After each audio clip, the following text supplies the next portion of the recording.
নীল সমুদ্রে আজকে আমরা যেখানে জাল ফেলে মাছ ধরতেছি এইখানে দেখেন আমাদের জাহাজের পাশ দিয়ে একটা ছোট্ট চিংড়ি মাছ ধরার জাহাজ ফিশিং করে যাচ্ছে। আর আজকে মূলত আমরা যেই এরিয়াতে আছি টেকনাফ বা একটা পাহাড়ের কাছে, সেন্ট মার্টিনের খুব কাছাকাছি।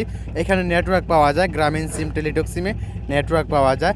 প্রায় 9-12 ঘন্টা চালিয়ে এখানে আসলাম। আসার পরে দেখি এখানে আশেপাশে অনেক জাহাজ, তবে এই জাহাজটার নাম হচ্ছে গিয়ে নামটা জানা নেই, তবে এইটা হচ্ছে গিয়ে সালাম কোম্পানির চিংড়ি মাছ ধরার জাহাজ।